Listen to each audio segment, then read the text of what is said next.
A ver, que alguien metió las manos. Hay películas malas por las cuales yo podría meter las manos al fuego, como la primera de Resident Evil, en algún tema tipo El abogado del diablo.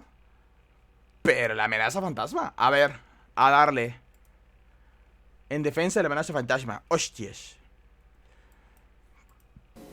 I may have gone too far in a few places. Salvo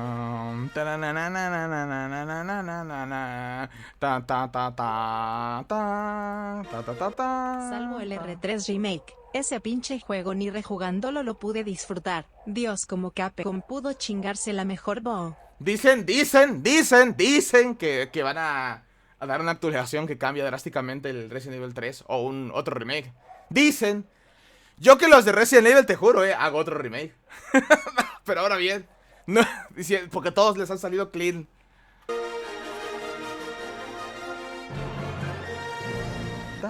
Star Wars es una de las sagas más discutidas en internet. Han habido debates a muerte de las películas y los seguirá habiendo por el resto de la eternidad o hasta que la vida ya no sea sostenible. Cuando te das cuenta que el cuadro de con el Luke, con los pechos resueltos y la Leia semisexy ponzándose cerca de su miembro y te das cuenta que son hermanos. Yo estoy seguro que no tenían ni idea que iban a ser hermanos. A algún punto dijo, ¿sabes qué? En la tercera película son hermanos. Digo, si no, no encuentro sentido en ese besito que se dieron en la otra peli. Punto es que se ha dicho tanto de esta franquicia que se ha vuelto difícil no ser terriblemente redundante al tocar este tópico. Pero bueno, hola y bienvenido a PBZ. Debido a que generalmente las precuelas suelen por lo general ser vistas de forma negativa, aunque aparentemente no tanto como estas otras muchachas, Te digo algo, yo prefiero ver las nuevas que las precuelas. Me gusta mucho La venganza de los Sith. Pero la del episodio 2, la del ataque a los clones, tiene partes que se me hicieron muy aburridísimas. Que es todo el romance de Padme con Anakin, se me hizo aburridísimo. Y luego para una pelea muy pedorra con el Conde Dooku. Que los tuvieron que nerfear hasta que sacaron los CGI y se peleó Yoda. Psycho se dice que el remake de Resident Evil Verónica será el quinto juego como canon, y que el remake del 5 será el 6, eliminando del canon el sexto juego. Pues pueden hacerlo si quieren, pero no es forzosamente eliminarlo. Alto ahí, extraño si con todo bien o si con alerta. O sea, aunque lo elimines, no elimines, no es que repercuta de manera negativa a los siguientes eventos ni nada. O sea, la verdad no veo sentido que lo elimines. O sea, el 5 sí. Tienes que aclarar, ¿está dentro del canon o no? Porque los eventos del 5 marcan mucho lo que va para después. Pero los eventos del 6 no marcan tanto. O sea, no han mencionado a Pierce, no han mencionado nada. O sea, realmente los eventos del 6 no marcan mucho la franquicia. Puedes decir, oh, sí pasaron. O puedes hacer de plano ignorarlos. No tienes que sacarlos del canon. pareció una buena forma de iniciar esta incursión de retrospectivas con la amenaza fantasma, desde otro ángulo y por ahí cambiar un poco tu perspectiva de la misma sin pretender ser poseedor de una postura superior o verdad objetiva ni nada por el estilo. Yo estoy contigo, Michael. Revenge del Survivor. Ahora. Todos podemos odiar el R6 como juego, pero es de los juegos con más lore que hay. Explican muchas cosas y plantean muchas de las personalidades que marcaron a los personajes a futuro. Y tienen uno de los mejores controles sujetos al contexto considerando carga cooperativo. A mí me gustó Jake, lástima que con Carlos desaparecido. Mejor de los casos, tanto vos como yo podríamos llegar a aprender algo de esta experiencia. El Liam Neeson, cuando mataron a su personaje, el vato no sabía, de repente, ¿cómo? ¿Ya? ¿No salgo en la 2? Y dice, pues, como fantasma a veces.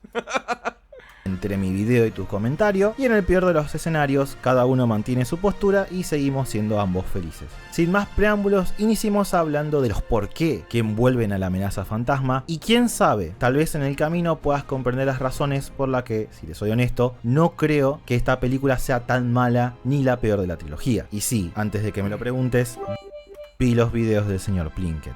Iba a aparecer como fantasma, pero tuvo un accidente en moto que ya pudo salir. No, para mí sí es la peor de la trilogía. De la primera trilogía.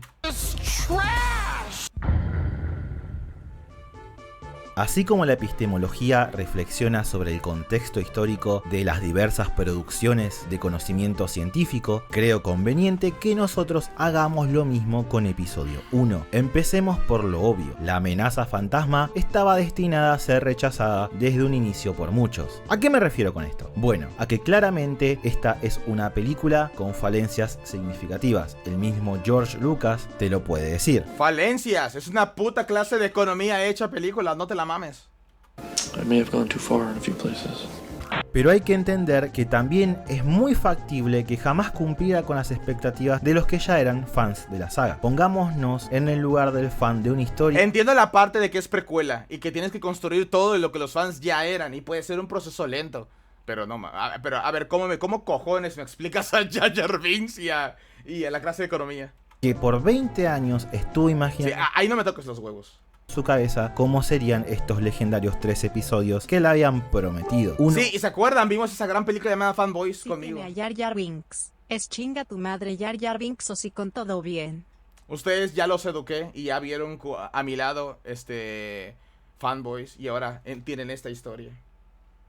No solo va construyendo en su mente lo que le gustaría que fuera, sino también que se genera una expectativa al punto que difícilmente pueda ser alcanzable. Más conociendo a George, persona ridículamente experimental en un montón de aspectos relacionados con el cine y que fuera de algunas excepciones no es un individuo que le guste hacer mucho fanservice. Les digo algo, me hubiese asustado mucho estar en una sala de cine con Digital Circus y que se pusieran a hacer monerías ahí. Porque los fans más acérrimos, los que se llegan a disfrazar, les gusta el teatro. Les gusta el teatro. Público. Sumado a eso, entre que tuvo el control total de la producción por primera vez con esta película y el hecho de que en el tiempo Pues la el gente desmadre Trump y los aranceles es básicamente el episodio 1, y el Jar Jar es el Elon Muskas. crece y cambia, era imposible recapturar la esencia de la trilogía original. Además, tampoco fue la intención de Lucas hacer esto. Al contrario, uno a partir de las entrevistas y comentarios del director puede empezar a apreciar que el contraste original, pero nadie le quita que tienen las mejores peleas con sable, y siendo los actores que mejor los manejaban. Tan diferente entre ambos sets de largometrajes fue totalmente intencional, ya que el mundo de la trilogía original fue diseñado por cierta filosofía del mundo vivido. Es decir, que si prestamos atención a episodio 4, 5 y 6 y vemos los objetos, las locaciones y hasta la gente, realmente se puede apreciar que están destruidos, desgastados, se sienten como un lugar real porque se ven esas imperfecciones que uno solamente puede apreciar cuando sale en la calle en el mundo. Es una técnica muy eficiente que en su momento logró separar a estas películas de lo que se entendía como sci-fi en ese entonces. A la final este video va a acabar siendo, vale, es una gran obra artística por la dedicación, el diseño y los modelados, pero sí que es una mierda de trama. A ver, defiéndeme la trama. Algo perfectamente limpio, casi evocando un ambiente clínico. Con el tiempo, películas como Aliens o Blade Runner le dieron su propio giro a esta idea del universo vivido y hoy en día podríamos llamar lo que es casi una regla implícita en este tipo de historias. Pero por su parte, The Phantom Menace no tiene casi nada de esto. Tanto ambas civilizaciones de Naboo como Coruscant son extremadamente prolijas, limpias, sin defectos. Los edificios, los vehículos son totalmente lo contrario a la estética angular a la que uno estaba acostumbrado. Literalmente, si a alguien que no vio la saga le ponen enfrente un X-Wing y un Naboo Starfighter juntos, si le decís que son de dos franquicias diferentes, es factible que te crea. Lo mismo ocurre. No es cierto, por el robotcito ese que está aquí. Ese que está aquí y este que está aquí. Con las vestimentas. En palabras de George Lucas, con el Imperio se acabó la moda. Esa fue su explicación sobre el vestido minimalista de Leia y otros atuendos. Algo que es cierto. En la trilogía original todos Yo solo amé de Padme esos peinados. Quiero esa paciencia para hacerlos. andan con ropa súper De sus criadas, estoy seguro que ya no lo hacen. básica, túnicas desgastadas o si son atuendos con diseños bastante complejos que destacan, están sumamente gastados, como si pertenecieran a otra época.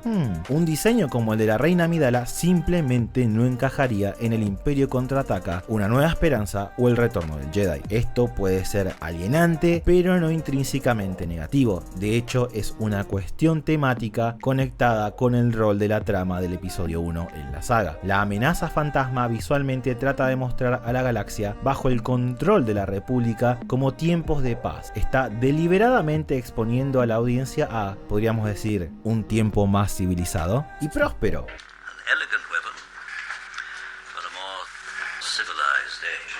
Con falencias claras, pero próspero al fin. Por eso es interesante el contraste con Tatooine. Este planeta, por un lado, debe por una cuestión de coherencia interna, pero también para comprender la diferencia. No mames, son como las casas Geo. En un mundo lejos de la República. Sumado a eso, Naboo en su diseño juega mucho con el lenguaje específico que usa George Lucas en sus películas, tomando influencia de otras cosas, y en este caso porque hay una intencionalidad que afecta de forma importante a la historia. Déjame hacerte una pregunta.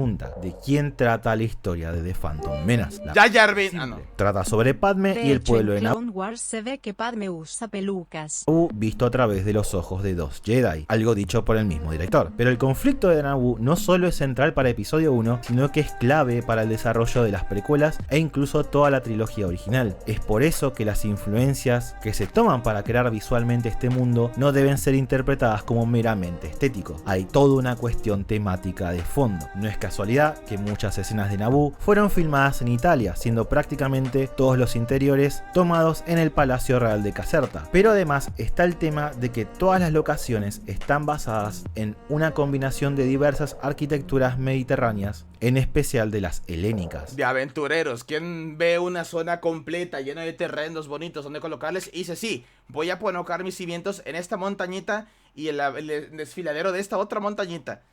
Y a tomar por culo. Este que está aquí es una troleada de la vida. Para que puedas llegar acá no está conectado a nada. Te tienes que tirar toda esta parte acá con el riesgo de que se te resbale el burro y caigas hasta el abismo, hasta la muerte. ¿Y esta agua de dónde sale? No hay río.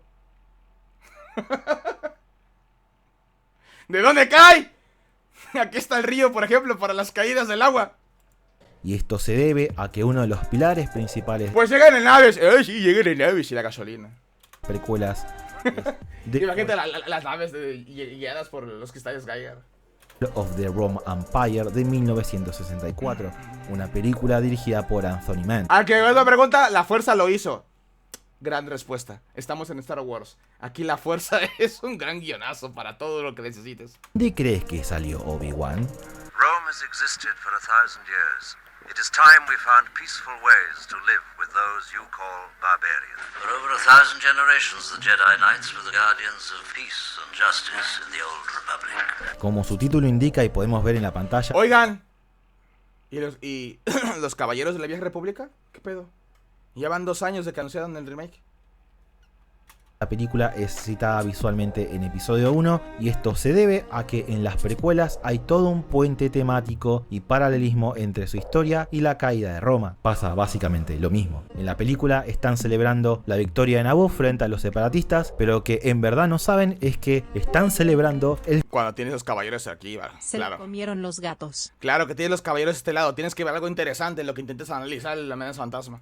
final de la República y el inicio del fin para Anakin, ya que pusieron a Palpatine en el poder. No solo la canción de celebración oculta el tema del emperador, sino que así como Naboo, sin saberlo, está celebrando el primer paso del plan del emperador, en la caída del Imperio Romano, en su respectiva escena citada en Star Wars, están celebrando el ascenso de Cómodo como el nuevo César, sin saber que esto va a implicar un periodo de violencia y terror para todos ellos. Para el colmo, la escena de la amenaza de fantasma es tan lista que también hace ecos al final de Una Nueva Esperanza, con una combinación de tomas casi idénticas e incluso el diseño de Padme evoca al de Leia al final de esta historia. Pone a uno en una falsa seguridad y familiaridad, pero una vez que termina episodio 3 y volvés a remirar la trilogía, la lectura de la escena va a ser totalmente diferente. ¿Es eso? Se la refritearon y está sobreanalizando. Yo voy por lo segundo. Si bien no es una regla universal, el hecho de que este momento de la película se pueda recontextualizar tan fuertemente para la audiencia luego de que ésta logre ver la historia completa, suma mucho a la experiencia y es una muestra de sustancia y planeamiento en la historia. Star Wars en general, Déjame Senseiya, oblígame. pero en las precuelas es particularmente fuerte. Ya no puedo, ya buclearon esto. Ya quitaron la serie, coño. Como parte de la experiencia y manera de comunicar ideas y simbolismos a su audiencia. Así que considero necesario que hablemos de El lenguaje de Star Wars. Star Wars se encuentra Misama. en una Ah, no, extraña eso no. encrucijada tanto en la industria del cine como así también a los ojos de la gente que la consume. Es una de las pocas franquicias que es cine de taquilla super mainstream y al mismo tiempo es cine de autor, un autor bastante experimental para el colmo. Es por eso que para comprender algunos de los aspectos más interesantes y discutiblemente positivos de las precuelas, hay que entender quién carajo es George Lucas y por qué hace las cosas como las hace. George Walton Lucas Jr. Espero que diga que el cabrón es hermético que flipas, casi no da entrevistas a nadie. Ni siquiera para los Toy That Made Us. Empezó como un estudiante de sociología que mandó toda la mierda y se fue a cumplir su sueño de estudiar cine, así se muriera de hambre en el futuro. Oh, la ironía. Toda su etapa formativa la tuvo en San Francisco, donde en su momento hubo toda una movida de cine muy experimental que cautivó a George, desde obras como Beyond Dull Care, un corto animado muy experimental, hasta cosas como la película italiana Ahora que lo pienso, Fenómeno. no conozco a nadie que haya visto las de Star Wars empezando con la parte 1. ¿Cómo sienten ver una nueva esperanza desde cero con el contexto de las precuelas? Entre otra tonelada de títulos, pero principalmente su estilo No fue creo que resultado encuentres. parcialmente. Pero, ¿quién sabe? Alguien muy joven a lo mejor lo hizo así. Primero está 2189, un cortometraje de Arthur Lipsit, quien a partir de footage que encontró logró ensamblarlo de tal manera que le dio un nuevo significado. ¿Te suena familiar? Esto claramente es una influencia que podemos ver en Star Wars, como mencionamos antes, ya que Lucas toma momentos e ideas de ciertas obras donde algunas veces son un simple guiño, pero en otras oportunidades Lucas cita a otras películas con el fin de jugar con su simbolismo y subtexto. También está el tema de que en el caso de las precuelas, estas citan mucho a la trilogía Yo original las y vi es así. a partir de esta repetición Ahí está Germán. tomas que el lenguaje de símbolos visuales de las películas van ganando otro valor que va evolucionando a medida que van saliendo más entregas, por lo que si bien podemos decir que en términos superficiales obras como Flash Gordon y Forbidden Planet tienen influencias en estas 6 películas, hay un subtexto de citas mucho más complejas que el de esas obras, algunas externas a Star Wars y otras dentro de la misma saga. Ya mencioné antes la caída del Imperio Romano como la piedra angular de la amenaza fantasma, es el equivalente a la fortaleza oculta de Kurosawa en A New Hope, pero existen una infinidad de otros ejemplos que influyen a esta obra. Por ejemplo, las películas de Buster Keaton definen en su totalidad al personaje de Jar Jar Binks, como así también Seven Samurai y The Throne of Blood establecen cómo es toda la estética y temática del enfrentamiento final de la película involucrando los Gungans y los droides. Hay tomas que citan directamente de Star Wars, las cuales son clave para conectar ciertas ideas.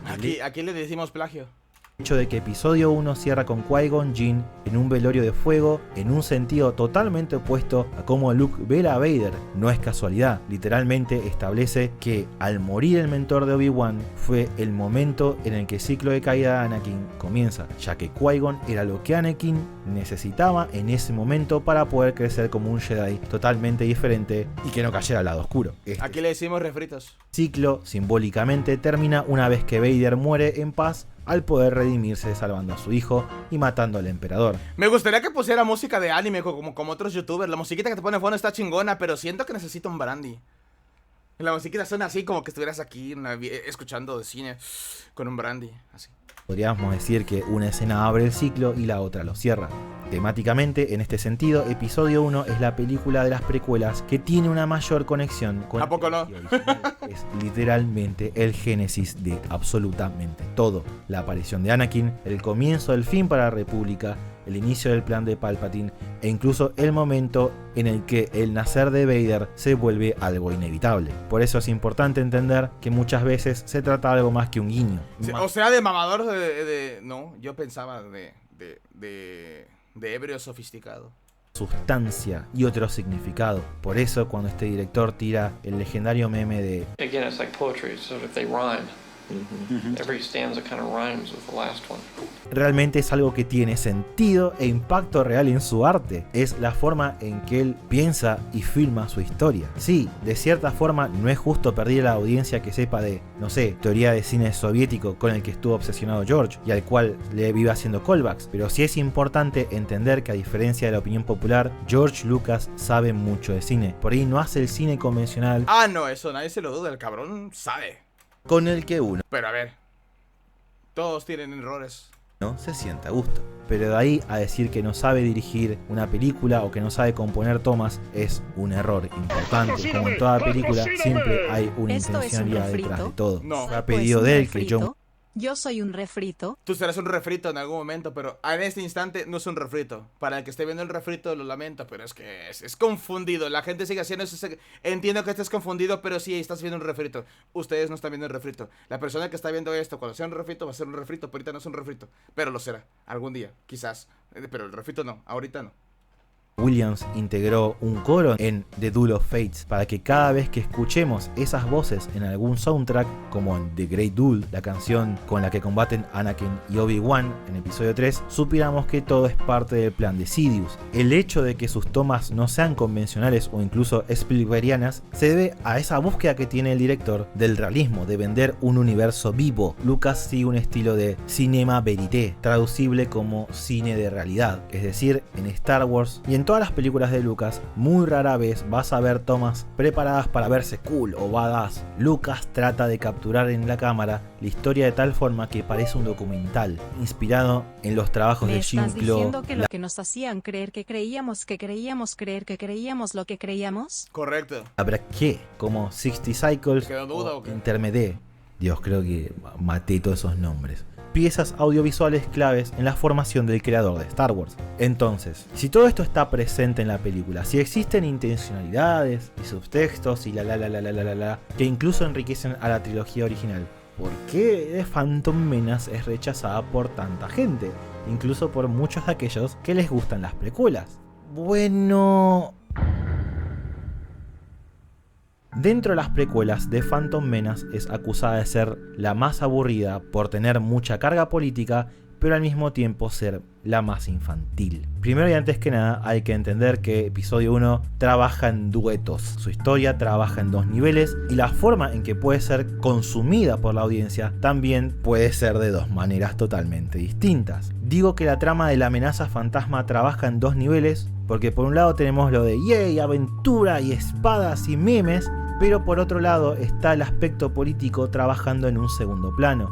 Yo entiendo que es bastante difícil venir de una trilogía original súper cargada de emociones y acción sin parar y comerse sin vaselina desde el principio de episodio 1 los títulos de apertura con términos como los impuestos de la ruta de comercio o el bloqueo comercial, cosas totalmente ajenas a lo que venía ofreciendo Star Wars hasta ahora. Pero es importante recordar que las guerras de las galaxias siempre han tenido política. The Imperial Senate will not still for this. When they hear you've attacked a diplomatic... Don't act so surprised, Your Highness. You weren't on any mercy mission this time. Several transmissions were beamed to the ship by rebel spies. I want to know what happened to the plans they sent you. I don't know what you're talking about. I'm a member of the Imperial Senate on a diplomatic mission to Alderaan. You are part of the Rebel Alliance and a traitor. Take it away! The rebellion will continue to gain a support in the Imperial Senate. Literalmente te estás pasando las únicas cargas políticas de la película. Ahora, a ver, pasa los clips de la 1. Que ahí sí le vas a agregar 40 minutos al video. Remnants of the old republic have been swept away. It's impossible. How will the Emperor maintain control without the bureaucracy? The regional governors now have direct control over their territories. Fear will keep the local systems in line. No sé si viene la pantalla de arriba o la de media.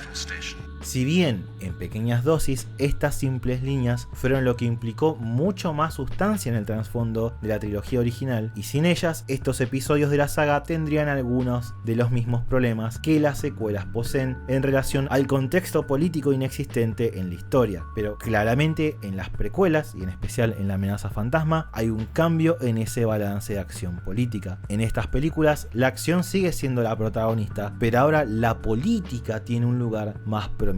¿Es diferente a lo que uno está acostumbrado? Sí, totalmente. ¿Es algo automáticamente malo? No, para nada. Hay que entender que por un lado el contexto de la producción de La amenaza fantasma es totalmente distinto al de la trilogía original. Para 1999 el público Vamos a acabar diciendo, ¿no? Es una mala película de Star Wars, pero no es una mala película. más mainstream no solo ya estaba aclimatado a este universo, sino que además al sci-fi en general, habiendo experimentado obras como Star Trek The Next Generation en TV, Buck Rogers, Battlestar Galactica y todo el catálogo de Alien, entre otras cientos de cosas. Esto permite jugar con otros elementos que al principio de haber sido introducidos hubieran alienado a muchas personas en los 70. Es como los largometrajes. A toda la persona que se suscribe me saludo como My Lord, le voy a decir Starshipper. Lord Furro no. Stormtrooper. Metrajes de superhéroes. Cuando uno ve la primera película de Iron Man y su nivel de realismo, nunca podría imaginar que 10 años después ibas a ver a ese mismo personaje discutiendo con un mapache medio borracho espacial y que además ibas a disfrutarlo. Acá pasa exactamente lo mismo. Si hubiera ¿Quién diría que la política sería lo más interesante en el lore de Star Wars? Y Clone Wars lo llevó a un nivel en el que te interesaba cómo estos pendejos del Senado se mataban por el dinero que generaba la guerra. mostrado al Senado Contado bien. Balanceado. durante la era del Imperio, la película original no hubiera sido el éxito que todos conocemos y posiblemente el proyecto hubiera muerto ahí. Por otro lado, el contexto de producción y la naturaleza de la historia eran totalmente diferentes al de las películas originales. La trilogía original fue escrita en un periodo sociopolítico muy diferente, una era donde todo era construido con blanco y negro, ellos y nosotros, capitalismo y socialismo. Eran los tiempos de la Guerra Fría y las dualidades antagónicas, donde generalmente cuando uno hacía una historia no se requería demasiada complejidad, ya estaba bien establecido puntualmente en Star Wars qué facción era mala, dieron sutiles pistas al respecto, como por ejemplo explotar un jodido planeta en el nombre de los memes. En las precuelas, al igual que en el contexto geopolítico de su producción, el asunto es mucho más complicado. Es una trilogía centrada en la caída de una república y en el génesis de un imperio. Esto la vuelve una narrativa intrínsecamente más compleja e inseparable de la esfera política de este mundo como uno de sus ejes principales a mostrar. Pero a pesar de eso, si hablamos puntualmente de la amenaza fantasma,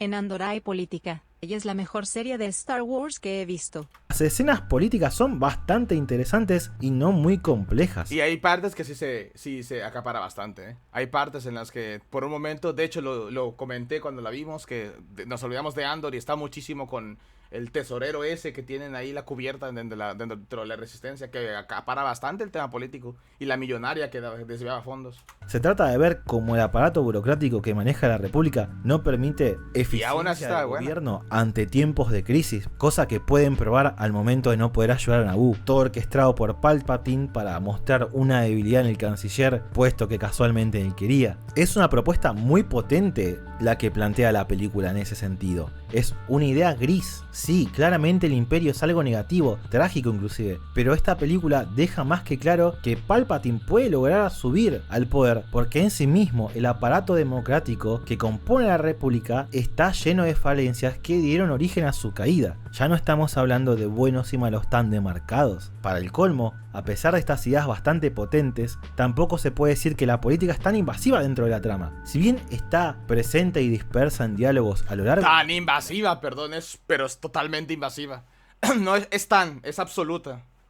Y hay alguna que otra escena... Las únicas cosas que vas a recordar que no son de política son cuando sale Darth Maul y cuando avientan las pelotitas azules esas los hombres rana. Entrada en el tópico, si compilamos absolutamente todas las conversaciones políticas de... Interesante, igual, relevante, pero no la narrativa es lo que está mal. Eso es un 5,5%. Depende de la narrativa, tomar todo ese peso y hacerlo ameno, hacerlo interesante, hacerlo digerible. Son diálogos segregados a lo largo de la historia, siendo la escena más extensa y significativa el momento lo que en el lleva que... lo interesante la política. Es como Sidious lo manipula al punto de que acostumbró a los políticos a los conflictos. Hizo un desmadre para tener control de los bancos. Y como cereza del pastel, cómo cambió la opinión pública para que la gente viera a los Jedis como traidores. Durante una sesión del Senado, Amidala reclama el voto de no confianza y eso son apenas 2 minutos con 37 segundos. Esto de decir que episodio 1 es pura política es extremadamente exagerado. Por eso el argumento de esta película es pura política y además es para nenes, realmente no tiene mucho sentido para mí. No, los nenes creo que lo decían por el tema de las carreras de Anakin. Y hasta momentos de crecimiento de Anakin, ¿no? Significativas entre los diversos personajes. Se veía como una aventura de los Goonies. Estas escenas son tan cortas que no deberían alienarlo. Simplemente las pasa por alto y luego termina emocionado por todo lo demás. Eso me pasó de chico. De hecho, eso le pasó a todos los infantes de mi familia y a muchos de mis amigos de chicos. Más de grande, uno recién entiende ese segundo nivel de la trama y le termina dando a uno como audiencia otra experiencia y otra perspectiva sobre la historia. También está la crítica de su ritmo, de que es una película lenta, citando como argumento la apertura de A New Hope en contraposición a ella. En primer lugar, no toda película puede tener, ni tiene por qué tener, una escena de apertura super mega dinámica como episodio 4. Está basando su opinión en la crítica de otra persona, porque Menciona puntos bastante específicos 4, carajo. para debatir. Empire, los primeros minutos son... A lo mejor son los dando puntos populares, vueltas ¿no? en la nieve hasta que Luke lo ataca una criatura misteriosa y empieza la acción. La amenaza fantasma tarda solo 40 segundos más que episodio 5 en iniciar su acción. También es importante entender que episodio 1 fue diseñada para ser la primera entrega de la saga, para aquellas generaciones venideras después de su estreno. O por lo menos eso es lo que este muchacho quiere. Hasta que llegó el Implica alcohólico. que va a requerir más tiempo para establecer e introducir el mundo, por lo que no es casualidad que los primeros 20 minutos de la película son dedicados a que entendamos las habilidades y filosofía de los Jedi. En Una Nueva Esperanza es como acá tenés un desierto que es básicamente tierra de nadie, a lo película de Clint Eastwood, el imperio es malo, los rebeldes son buenos, este arma puede destruir mundos, y esto es un Jedi que vendría a ser una especie de monje, pero que también es un mago y un ninja y un samurái, y vienen en dos colores dependiendo de si es bueno o malo. Eso está perfecto para el tipo de película e historia que Lucas quería contar en A New Hope. Pero la amenaza fantasma tiene que hacer mucho más, porque tiene que encapsular un contexto de los tiempos dorados, de las buenas épocas si se quiere, que para episodio 2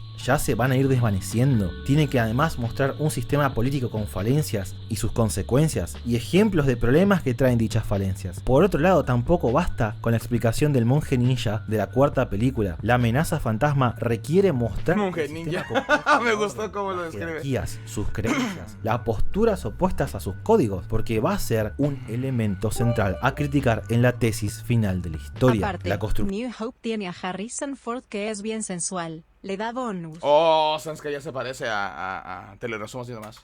del mundo de Star Wars en The Phantom Menace es mucho mayor que en las otras 5 películas, enriqueciendo el mundo y Dando el resto de puntos los por la episodios, calentura. incluso recontextualizando mejor algunas cosas de la trilogía original. El otro aspecto que hace que mucha gente tenga la mentalidad de hashtag Not My Star Wars es el tono. Los niños, el Jar Jar y los yippies, muchos yippies.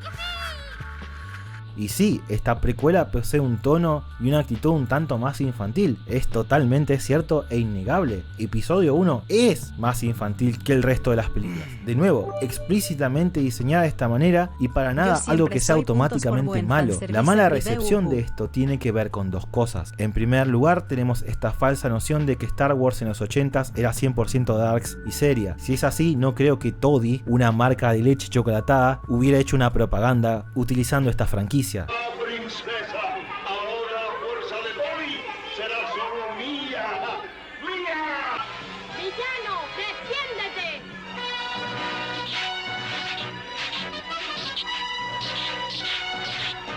Esto tampoco Nunca en mi quiere puta decir vida que había tomar escuchado ese literalmente chocolate. que Star Wars es para Pero debe chicos ser de 2 inferior a años y Carlos nada V. más. Esta historia fue diseñada Y a para Choco tener Pantera, un alcance que ya no bastante existe Choco amplio Pantera, está desde el muerto. momento que tiene en su ADN Ahora solo tenemos una Chocomil. historia tan universal como el monomito, más comúnmente conocido como el viaje del héroe. Pero como toda épica, va a dejar ciertas enseñanzas e impresiones mucho más fuertes en un infante. El impacto de las moralejas de estas historias marcan mucho más a aquellos que todavía están creciendo. Es por eso que se sostiene que muchas obras como el viaje de Chihiro deben ser vistas por primera vez antes de los 13 años, porque el mismo autor reconoce que ciertas cuestiones dentro de ese rango de edad van a tener un significado emocional y poder mucho mayor en la audiencia que si lo vemos ya siendo adultos, por lo que es importante entender que hasta incluso en sus momentos más oscuros Creo que usar el viaje de Chihiro es un pésimo ejemplo. Es una de las obras más atemporales que hay.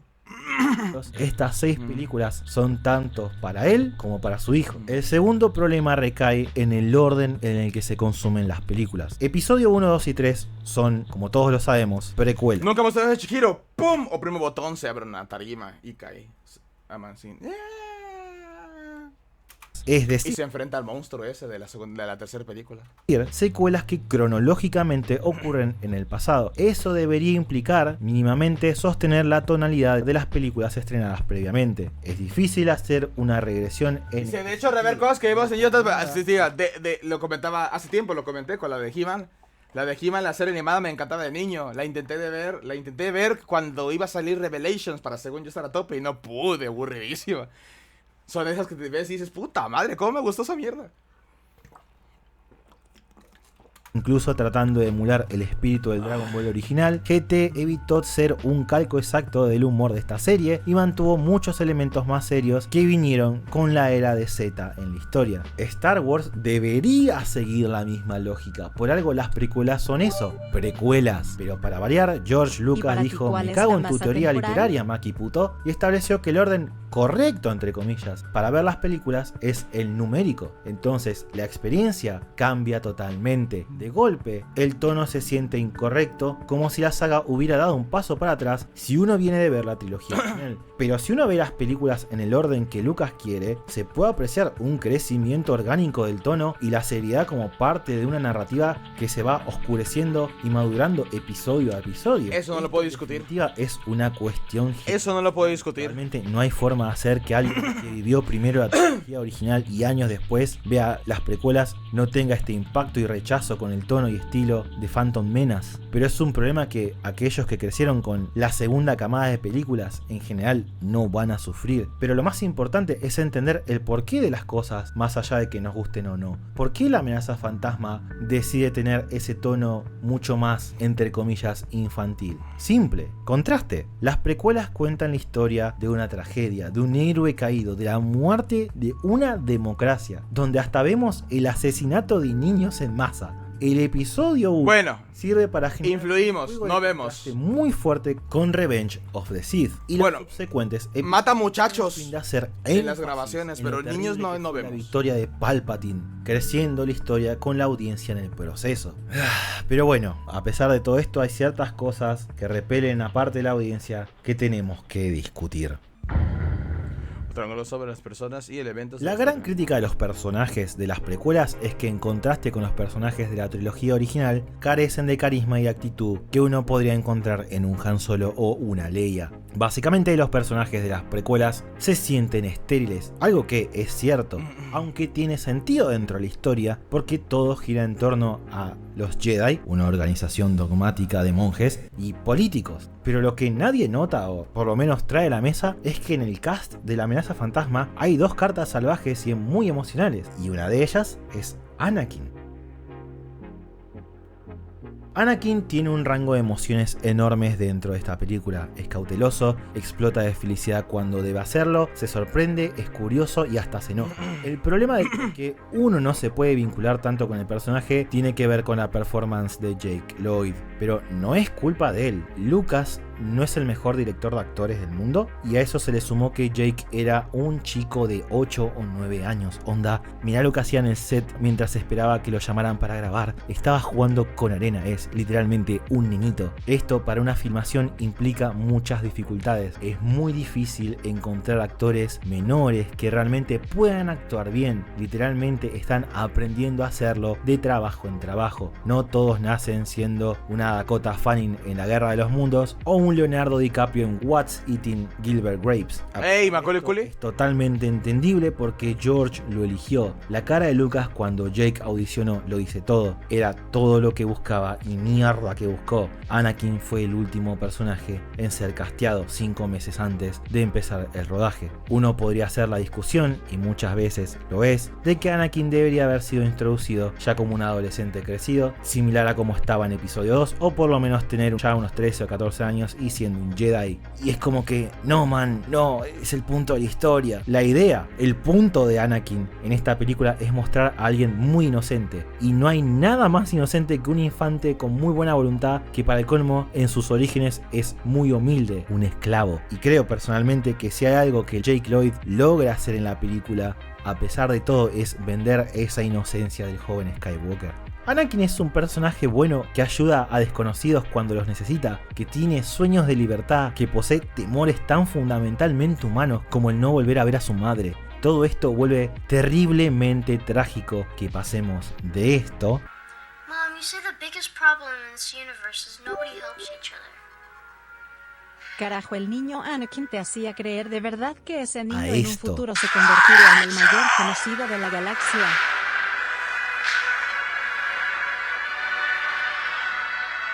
Incluso con todas las falencias de las precuelas, está muy emocionalmente cargado y es terrible el ver la caída de un personaje así. El contraste es muy fuerte. Y todo por un culo.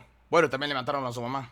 Dentro de esta historia en particular es muy interesante el concepto. Pero el culo fue lo principal. Elegido, que por un lado sí le quita a Vader eso de ser un random en el espacio y lo vuelve Jesús espacial, lo cual eventualmente vamos a discutir si es bueno o malo, pero el twist de que resultó más bien ser un anticristo en la historia hace que valga la pena. Juega muchísimo con las expectativas que hay detrás de ese tropo. El hecho de ser el elegido es la perdición del personaje y no lo que lo hace prosperar. Acá también se establecen algunas cosas significativas para Anakin. Por un lado, con los pod racers, además de tener una escena súper dinámica, ayuda a justificar de antemano el clímax del personaje en el último acto de la película, pero también nos establece la semilla de esas habilidades que van a ser un conflicto para el más adelante, el poder ver el futuro, ya que como dice Qui-Gon, la razón por la que Anakin tiene tan buenos reflejos tiene que ver con que la fuerza le permite ver las cosas un poco precognición en el futuro, las bases para sus premoniciones en episodios 2 y 3. También establecen sutilmente cómo lo afecta a trabajar con Watto. El hecho de ser un esclavo de este mecánico le hizo comprender que su supervivencia y prosperidad se dio por su capacidad de reparar cualquier cosa tecnológica. Esto va a ser un problema cuando dicha mentalidad, siendo un adulto, la trate de aplicar a situaciones muy...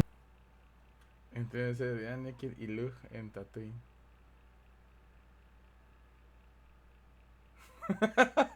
Es cierto.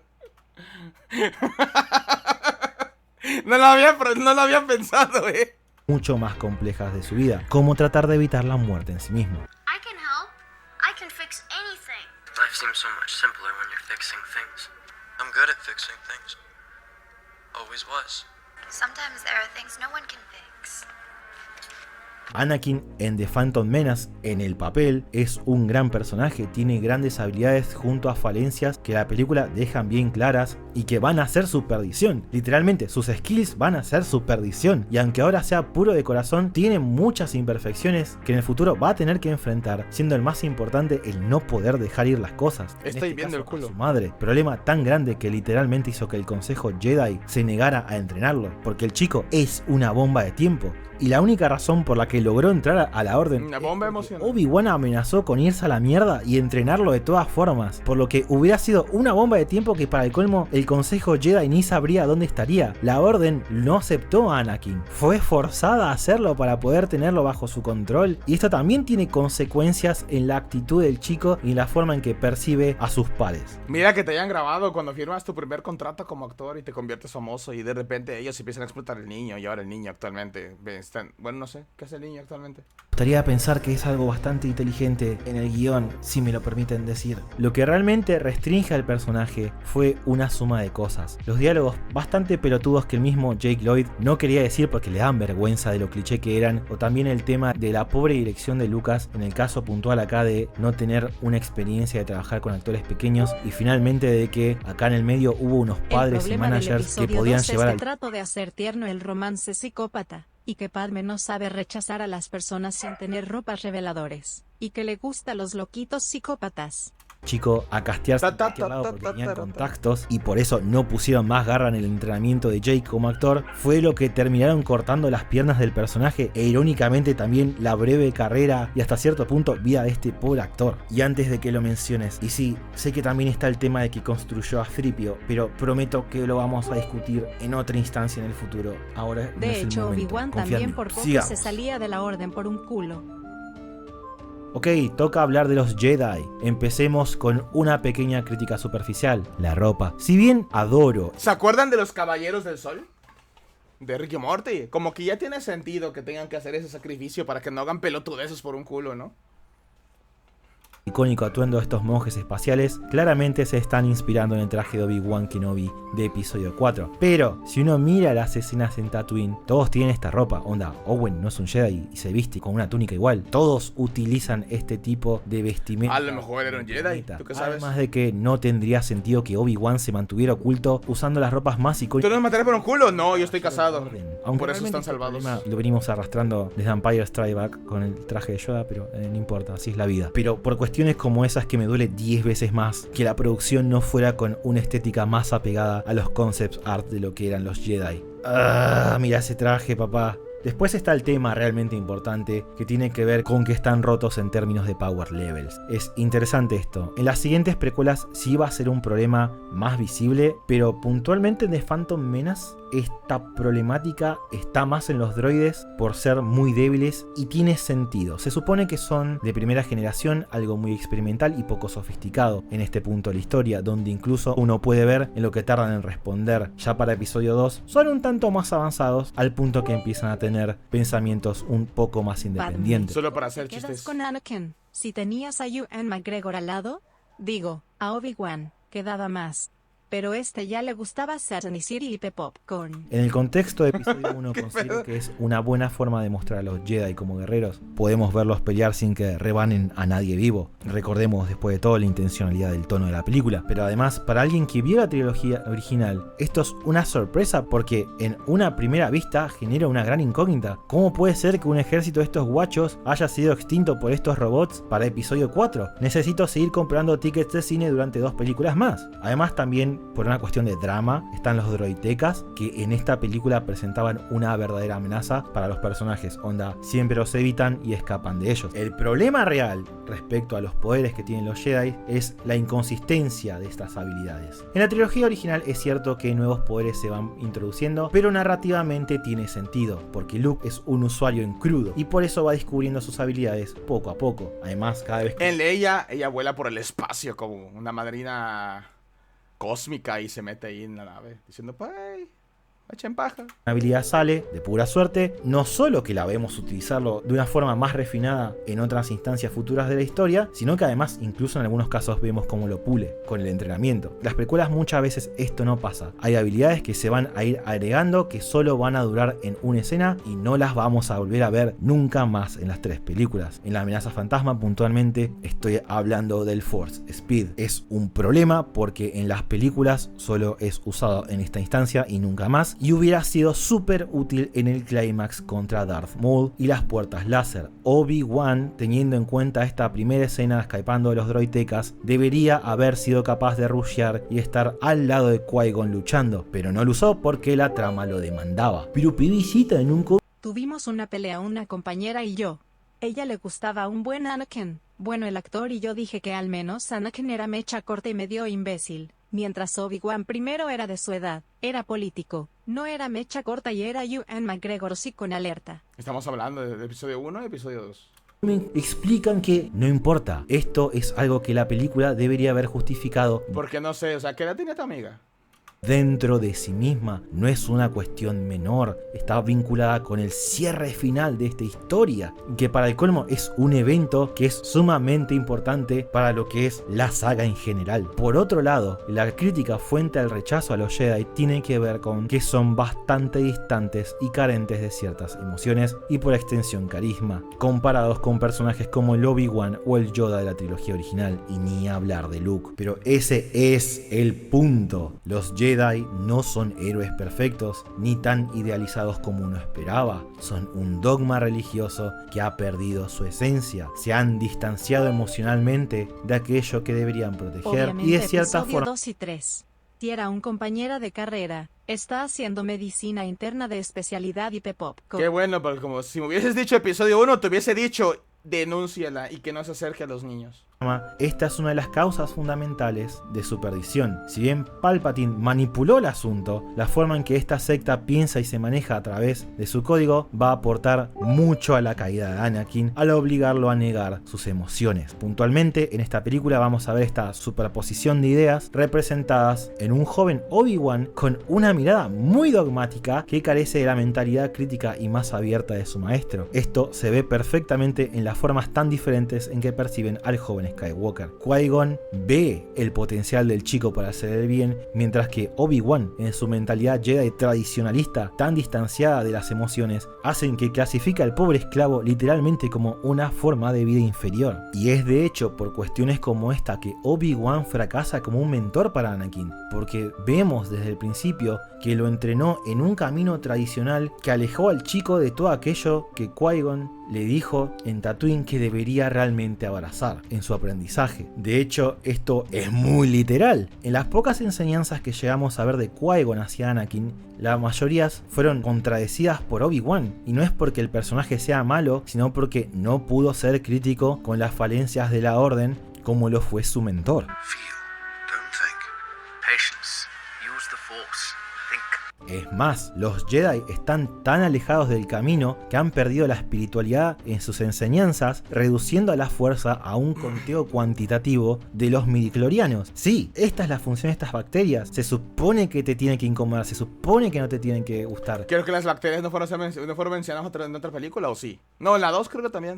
Refuerzan los errores de los Jedi y sirve como recurso narrativo para establecer que Anakin tiene un vínculo obscenamente cercano a la fuerza. Es por esto, todo esto, que ante tanto dogmatismo cuantitativo se me hace muy fácil en lo personal apreciar a Qui-Gon como personaje. Sí, Liam Neeson le da un toque de seriedad por lo que no muestra muchas emociones, pero el personaje encarga todo lo que Obi-Wan y Yoda van a hacer. En cierto sentido es como un Luke, no es perfecto. Luke hace amenazas, Qui-Gon hace trampa y trata de manipular a la gente con la fuerza para conseguir lo que quiera, al punto de poner al consejo contra la espada y la pared y decir que le importa 3 carajos que no lo dejen entrenar. Pero aún más importante, tanto Luke como Qui-Gon ella habló con chingos de fantasmas que le echaron a un cable. rechazan el camino del Jedi que le imponen frente a ellos. Es muy loco porque mucha gente dice que este Jedi y su Padawan deberían haber sido combinados en un solo personaje, que simplemente fuera Obi-Wan, pero eso es literalmente lo que le quitaría toda la sustancia a esta historia. La existencia de Qui-Gon en la narrativa, en contraste con su aprendiz, nos representa una hipótesis de que los Jedi perdieron el camino y que eso va a ser su perdición, cosa que prueba a ser cierto. Y de hecho, en el duelo del destino con Maul, es el destino de Anakin del que estamos hablando, porque este maestro Jedi es el padre que Anakin necesita para poder ser alguien que no caiga en el lado oscuro, y Maul lo niega al matarlo, desencadenando todos los problemas. Este combate es el génesis de toda la historia de las 6 películas originales. Es por eso que tampoco creo que sea importante darle a Maul una caracterización muy fuerte en el contexto de esta película. Pero luego lo vamos a hacer hablar como perico. Como Clone Wars. El principal de la entrega es Sidious. Maul es un secuaz. Pero bueno, aquí lo haremos así nada más silencioso, pero luego lo convertimos en un orador profesional. Ahora hablemos de algo un poco más indefendible. Jar Jar, lo hubieras dejado. Okay, no voy a negar lo innegable. Pudiste ganar. Jar Jar es insoportable, distrae bastante y no hay momento donde uno no quiera pegarle 8 tiros en la cabeza. Pero a pesar de esto, tratemos de entender su función en la película. Jar Jar, primero y principal, esto es el relleno del video, el humor de Buster Keaton, un actor para meter unos 2 o 3 que durante la década de los 20 y los 30 produjo y protagonizó una serie de comedias como The Navigator y What? No Beer, las cuales tienen un humor muy físico. El rol de Binks es generar justamente humor visual con el fin de ayudar a buscar ese tono más alegre y relajado en la película. De cierta forma también es el proxy de los niños más pequeños de la audiencia. Es un personaje muy emocional, grita cuando está feliz, es un tanto ridículo, es torpe e incluso se tapa la cara cuando tiene miedo. Un niño muy pequeño puede llegar a apreciar a Jar Jar por estas cosas. Es por esto que mientras avanza la trilogía y por extensión el tono se oscurece, este personaje se vuelve gradualmente más sobrio y terciario en la trama. Onda, de las 3 películas, solo en la primera hace chistes visuales. Ya para episodio 2 tiene diálogos sobrios y en episodio 3 está de fondo. Dicho esto, considero que en la amenaza fantasma Food mamada, está en el fondo porque es por el odio que generó el personaje. Estado en exceso. Por un lado, es apreciable que si uno ve el modelo en CGI atentamente, al llevarlo a Tatooine, se toman el trabajo de que cambie la forma en que se mueve, haciéndolo todavía más torpe y restringido. Pero igual, personalmente siento que Lucas lo sobreexpuso a la audiencia en su lado más cómico, entre comillas, muchas comillas. Fueron demasiados chistes interrumpiendo la historia. Debería por lo menos haber cortado la mitad de lo que mostró y solamente dejar las piezas de comedia más efectivas. Esto o eso no hacían falta en la amenaza fantasma. De hecho, el chiste de él rindiéndose en el combate contra los droides está muy junto a la muerte de Qui-Gon y corta el fin de esta situación totalmente. Este chiste, por otro lado, no estuvo mal. Permitió introducir al rival de Anakin en la carrera de Pod Racer. Lo más triste de todo es que el personaje podría haber sido mucho más. El problema fue que casi siempre lo limitaron a hacer la broma en la película. película cuando el personaje claramente en el mismo guión tiene un rango de emociones aparte del jeje, soy un meme. De hecho, si hubiera habido más del Jar Jar como rango de emociones, con instancias de reflexión, este cabrón está soñando con el Jar Jar Binks Lord Sid, preocupación y seriedad, la recepción del mismo seguramente hubiera sido otra. I don't know. Gungans get pasted too, eh? I hope not. Gungans no dying without a fight. We's a warriors. We's a got a grand army. That's why you no liking us, Mr. Dinks. También es necesario recordar que es el embajador y puente entre las dos caras de Naboo, historia que por un lado tiene un mensaje ecológico, ya que el combate final de los Gungans representa la idea de naturaleza o vida versus máquinas, siendo un preludio de las guerras de los clones, como así también de la rivalidad de Luke y su padre. Finalmente, la historia de los Naboo, según Lucas, sirven para emular la búsqueda de un balance de distintos elementos en un ecosistema para la supervivencia de sus componentes. Que era tan estúpido que no daba risa. Daba pena. Lo único cagado es que sus estupideces le salían tan bien que años después hubo teorías que era un Lord Sis. Balance siendo una palabra, un infiltrado aún más profundo que el Darth Sidious. Palabra clave en las precuelas y su relación con la profecía que envuelve a Anakin. ¿Es todo esto lo que hay para discutir de episodio 1? No, hay muchas cosas positivas como el impacto tecnológico de la película en la industria, las carreras de pods como fueron diseñadas, los fantásticos diseños de personajes, locaciones y ropas y mucho más. Como así cuando juega. También problemas. Ya voy demasiadas páginas del que a la fecha es mi guión más largo, por lo que no me quiero ni imaginar lo que va a durar el video, así que vayamos cerrando. Con esta no tan breve reflexión, no tengo como fin decir que ahora resulta que La amenaza fantasma es una obra maestra perfecta, oculta a los ojos de los incultos del cine, ni nada por el estilo. Es un largometraje que, sin importar por dónde se lo vea, tiene muchas falencias internas. La pobre dirección de los actores, junto a diálogos que en un intento de ser shakespearianos terminaron resultando en líneas tan cursis. Mira, aquí lo que estoy viendo, lo que me hace ver este video, es que en concepto suena bien, pero es un gran ejemplo de por qué una narrativa es la parte de las más importantes. Puedes tener una historia chingona, pero si no la narras como se debe, si no ahorras tiempos en otros lados, si no conectas con la audiencia, si no resumes algunas cosas, si algunas no las dejas dentro del lenguaje corporal, en lugar de convertirlos en un diálogo que extiende el primer diálogo que era el de apertura, pierdes a la audiencia. Te aburres. O sea... Obi-Wan perdió a su maestra figura paterna por Maul, perdió al amor de su vida por Maul, y jamás le guardó rencor y pese a que lo mató él mismo lamentó su muerte en Tatooine. Perdió la Orden Jedi a la que le dedicó su vida, y a Anakin que era como su hijo, y vivió en el desierto 19 años con Owen que siempre lo despreció, pero nunca cayó al lado oscuro como Anakin. Por eso lo considero el mejor Jedi de la saga. La ejecución de Jar Jar al punto de ser intrusivo en la historia. Pero pudo matarlo en su serie y ahorrar todo el desmadre. Momentos críticos, la incoherencia interna de la trama, por momentos. Onda, ¿por qué la Federación de Comercio aterrizó del otro lado del planeta a su ejército si ya estaba establecido que Naboo no tenía buenas defensas y que las comunicaciones estaban los protocolos, que no podían pedir ayuda a la República? Ah, claro, porque la trama necesitaba tiempo para que los Jedi conocieran a los Gungans. La historia se centra en Naboo y su crisis y no vemos realmente nada de esa crisis. De hecho, no vemos casi a nadie de la plebe en las calles de este mundo, complicando aún más a la audiencia el poder conectar con el apuro y desesperación de Amidala por salvar a su pueblo. Y así hay un montón de cuestiones que se van apilando, comprometiendo la experiencia. Aunque tampoco considero que sea como para decir que es una terrible película. De hecho, en mi humilde opinión, es un largometraje medianamente competente, con algunas ideas muy buenas y falencias que están presentes y eran evitables. El punto de este video fue intentar comprender y reflexionar el por qué episodio 1 es tan diferente. Tratar de ver con qué fin Lucas tomó ciertas decisiones artísticas y qué es lo que realmente... What the fuck? Ya hay IA para preguntar en el video y le preguntas a la IA o le preguntas al dueño del video. Estaba tratando de comunicar a través de... ¿Te interesa este contenido? Estoy aquí para ayudarte. ¿No sabes qué preguntar? Te doy una opción. Resume el video.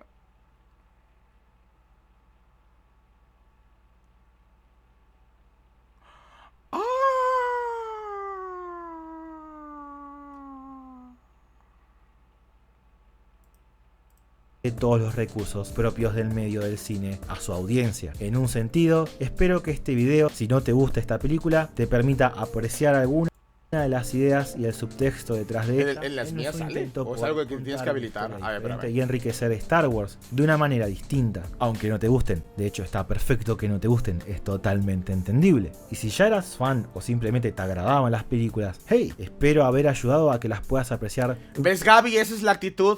No intentar crucificarme solamente porque diferimos en He-Man. Poquito más. Eso es todo por hoy. Les agradezco a los Patreons en pantalla y en especial voy a quitar tu póster de mi pared y voy a colocar por acompañarme. En resumen de todo el video Psycho, hagamos una maratón Star Wars. Obscenamente largo. Ya hacemos maratones en el día de Star Wars. Me pareció ver que ah, sí lo besaba. Ah, cabrón. En el futuro metiendo también en lo que es el ataque de los clones. Ah, cabrón. Pero creo que es la mejilla, ¿no? Estoy viendo mal. Estoy viendo cosas. A ver, tengo curiosidad si aparecen los míos.